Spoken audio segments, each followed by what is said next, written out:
All right. This young man coming up to the stage right now. He's crazy. He's won 3 championships. I don't know. He told me something about it in the back. Ladies and gentlemen, give a strong hand for Bundy. Hi guys. Yeah. Hi. Thanks for coming. You all look so terrible. Actually, you're really fucking ugly. All right, so I just have some jokes here. So what do you guys say we get started, huh? Orlando changed his name from Turtle Power to Green Ranger, showing us his insatiable interest in kid shows. Plot twist, by the end of the season, Orlando shows us he really has an interest in 12-year-olds. I'm just trying up here, guys. So I also hear that Jimmy G tore his ACL. Well, that's nothing compared to the time Andy's mother tore her ASS because of my dick. Ass. Just trying to make a living out here. Jay's daughter is upset because of his slow start. Understandably so. But she should consider herself lucky to learn at an early age that Puerto Rican men are good for absolutely nothing. Especially her father. Okay. A little sensitive in this crowd, huh? Okay. Pedro's 3-0. That's awesome. That's amazing. Give a hand for Pedro. Okay, maybe not. If he wins this week, he will tie his 2017 total of 4 wins. And that would be funny if it wasn't a joke, because it's not a joke. You're listening to the Week 3 recap. Pedro, you're pathetic. And we do congratulate you because you are 3-0, but we can't have that much confidence in you because of the before mentioned stat and because 2016, you started off the season 5-0 and you lost 7 of your last 8 games. We all remember you lost to Joe, and then the season was a complete and utter disaster. You missed the playoffs. So even if you win this week, it's still not impressive until you get over that 5-0 hump, my friend. As I told you guys in the chat, I have a proposal that I think would interest you guys. In the first installment of this recap, I asked you guys what incentivizes you, what really motivates you to play fantasy. And I think I've set up one thing that could influence you guys to try a little harder. The highest score in the league never gets rewarded for anything, and I really think that you should get rewarded for it. I mean, if fantasy is mostly luck, if it's some skill and mostly luck, then the team that scores the most points by the end of the season should be given something, because that should be worth something. I understand that sometimes that ends up being the actual champion, but that's very rare. So I think that by the end of the season, we should all come together and buy a jersey of that particular owner's liking. Say, for example, if Pedro wins the award, get him a Todd Gurley jersey. If I win it, you get me a Julio Jones jersey. If Eric wins it, you get him an Ezekiel Elliott jersey, but we all know Eric's not going to win because, Eric's Eric. But I think that's a very interesting way to make the league more interesting. And I also feel that the champion shouldn't have to contribute to that jersey. And, what we're really talking about here is like an authentic jersey is about $150. Everybody contributes about $16 and maybe we sign it. I think that's interesting. You guys let me know what you think about the proposal. But as I said, this is the Week 3 recap. And what do you say we take a look at the standings? Because the standings are starting to take shape here, as we've got, I used to run this league at the top of the Thundercat division. We have Fuck You with a record of 2-1 respectively for both. Thanks Killing with a 1-2 record. Team Bundy with a 1-2 record, and Jay bringing up the rear with a 0-3. Your daughter is disappointed in you. You are a disappointment. On the other side, the G.I. Joe division, we have Naida Kali with a record of 3-0. We have Pineapple Jugglers at 2-1. The Green Ranger at 2-1. Ewok Rape at 1-2, and Llegó Papa with 1-2. You know, the scoring, I'm not going to lie to you guys. I know it warms your hearts for me to tell you guys that I've disappointed myself in one particular area, and it's definitely scoring, as I have the lowest total in the league thus far with 220. And a close second to me is Andy with 228. Of course, Andy always seems to find himself at the bottom of every list. You know, it's never a good thing for Andy. It's always terrible. This is rare territory for me. And Andy's, you know, he just made himself right at home with mediocrity. The highest scores in the league, we have Pedro with 336. Then we have Ed with 322.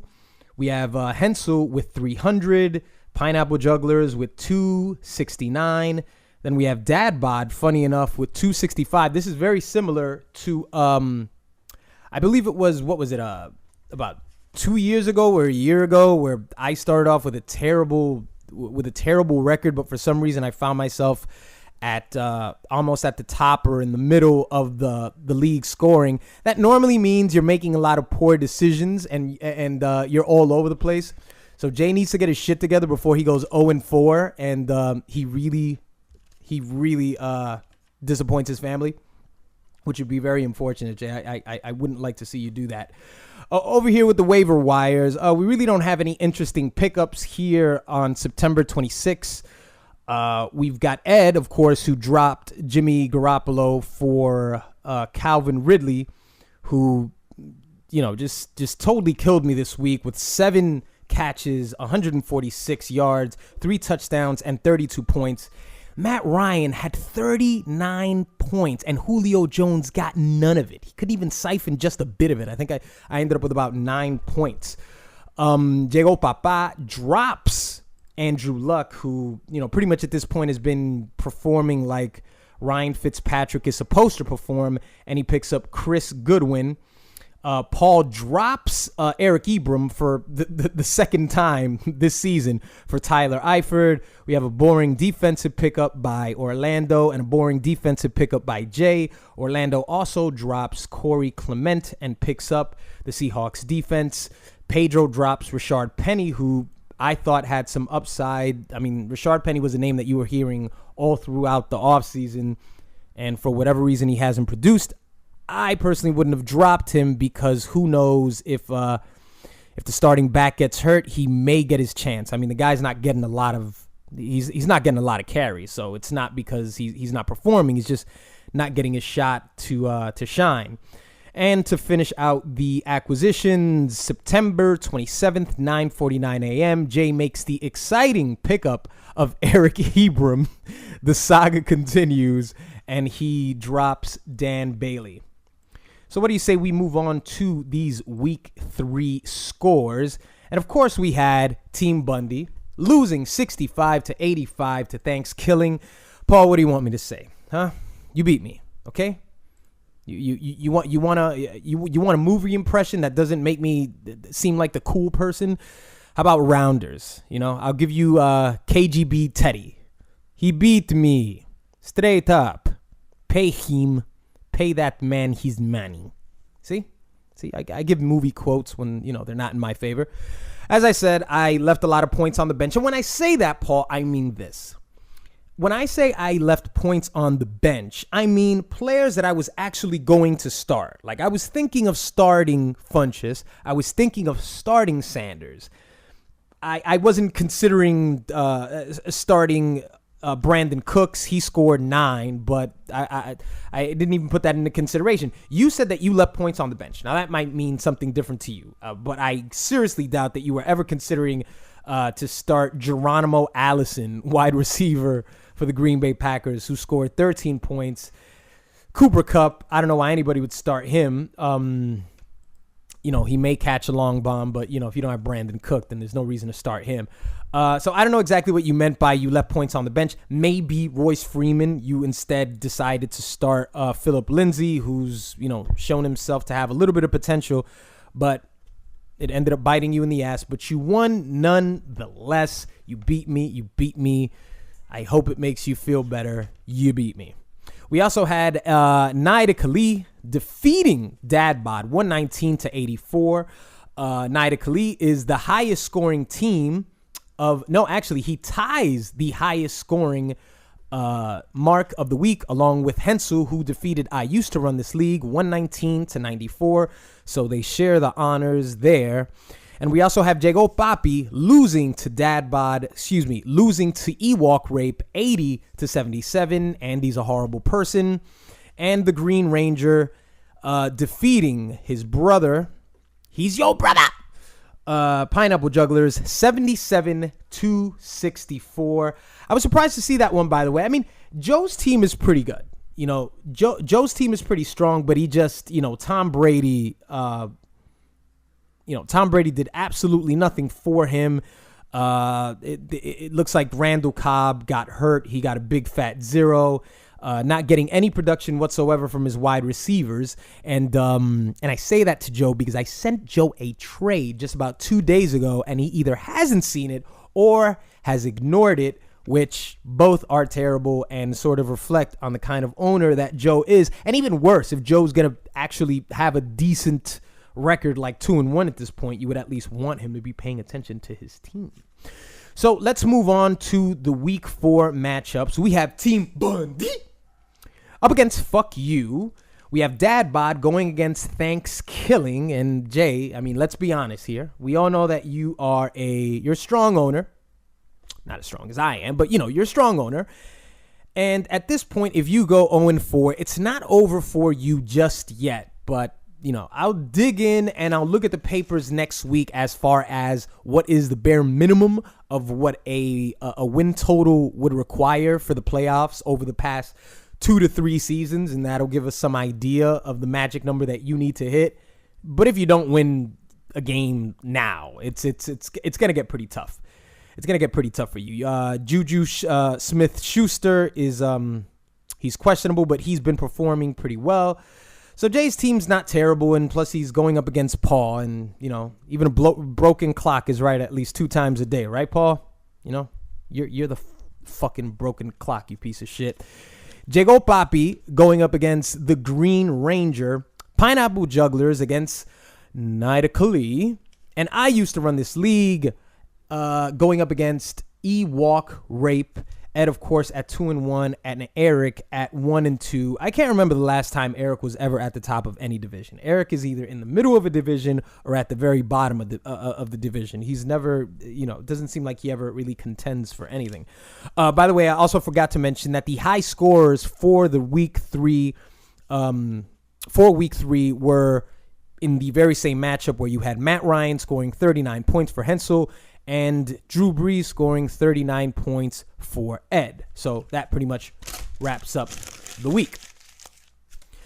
Think about the proposal. Think about it. The proposal, I think, would make the league a little bit more interesting. I understand that, normally when we come up with good ideas like last year, I think this was around the time when the Orlando started collecting money for the belt. Because none of you guys bounce around any fucking ideas. I think that's the problem. That's what I told you guys at the beginning, in the first week of these recaps, is that you guys don't bounce around enough ideas. So it's kind of left up to just the commish and me to, independently come up with our own ideas to make the league more interesting. And I think this would make the league more interesting. And this is coming from me now. This is coming from me, the lowest scoring team so far in the league. Yes, it's only 8 points behind Andy, but technically I should be the last person that would be proposing this. So that's what you really need to pay attention to. So I don't want to hear any shit from Pedro. I don't want to hear any shit from any of you about not wanting to contribute to it, because you're basically just admitting that you don't think you're going to score the most points by the end of the league. And we can make this more interesting. Maybe if you don't want a jersey of your highest performer, though I do think that would make it more interesting, because I think that frames, I would think that would frame things in a much more interesting way. You know what I'm saying? Like, you see somebody, if you see Ed, week 13, he's got the most points. It's like, all right, let's get Ed's AJ Green jersey or a Saquon Barkley jersey ready. You know what I'm saying? It's much more interesting, but what we could also do is if that person wins, maybe they could choose a jersey of their liking, period. If you want a Lawrence Taylor jersey, or if you want a Joe Namath jersey, in case you've loved losers all your life and you're a Jet fan. You understand what I'm saying? So please let me know what you think about the proposal. And as always, may your quarterbacks get hurt before they leave the locker room. May your running backs pull their hamstrings. And may your wide receivers get arrested for marijuana possession. Go fuck yourselves.